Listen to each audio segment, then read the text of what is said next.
Намаз оқып жатқан адам екі хадастан таза болуш керек. Яғни намаз оқып жатқан адам хақиқи нажасаттан дагы, хүкми нажасаттан дагы таза болуш керек. Түшүнүңөрбү? Өзүң намаз окуйм деп ниет кылсаң, бисмилла деп, хадас деген ошо арасыздыкты айтат.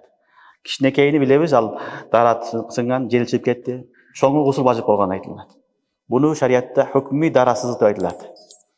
Адам баласы намаз окуп атканда дарасыз болбош керек. Гусулу да болсун, дарат да болсун биринчиси. Экинчиси, денеси да таза болуш керек. Денеси да таза болсун, кийген кийими да таза болсун, андан кийин намаз болот. Бул Аллахтын астына барганда сасыган абалда, ифлас абалда, кир абалда барган болбойт. Аллах субхану ва таала васиябака фатаххир деген Куранда. Хадисте Куранда келет, васиябака фатаххир, кийимиңди тазалап келгин деп пайгамбарды хитап кылган. Пайгамбар аркылуу жалпы үммөткө Алла таалам хитап кылып атат. Ошондой эле Курани Керимде айтат, мешитке барсаңар, хузу зинатакум инда кулли масжид. Мешитке барганда зинат, коос, чырайлуу кийимдер кийип баргыла деген. Мешит Аллахтын үйү, жасанып келиш керек. Эптеп септеп эле кийип келген болбойт. Ошон үчүн фукахалар кийим кийгенде саубул базла дейт. Баягы мейнет кийими, кызмат кылган кийим менен намаз окуган болбойт, макрух деген. Ал кир болуп турса, жыттанып турса, майланып турса, ал кийим менен намаз окусаң, намаз макрух болот деген.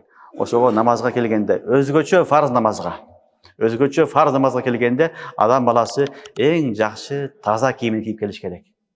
Васиябака фатаххир, Курандын талабы.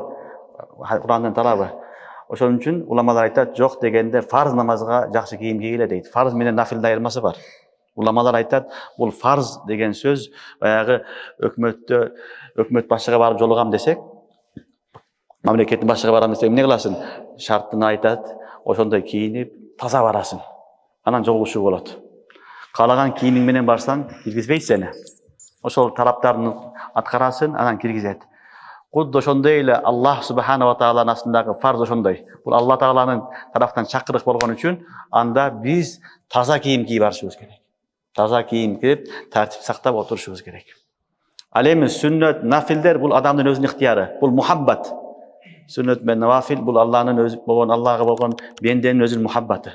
Ошон үчүн мухаббат көрсөткөндө анчалык талаптын зарчылыгы жок, бирок анда дагы жакшы кийим кийген жакшы. Ошондуктан өзгөчө мешитке келгенде жыттуу, таза, жарашыктуу, жакшы кийимдер кийип келиш керек. Бул исламдын талабы. Васиябака фатаххир, мешитке келгенде зинат, чырайлуу кийимдер кийип келгиле деген аяттардан билинет. Адам баласы мешитке келгенде чырайлуу, таза кийиш керек. Ансыз деле шариаттын талабы тахаратул мусалли анил хадасейн.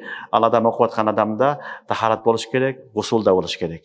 Жана тахаратул бадан ва сауб минан нажаса. Денеси дагы, кийими дагы нажасаттан таза болуш керек.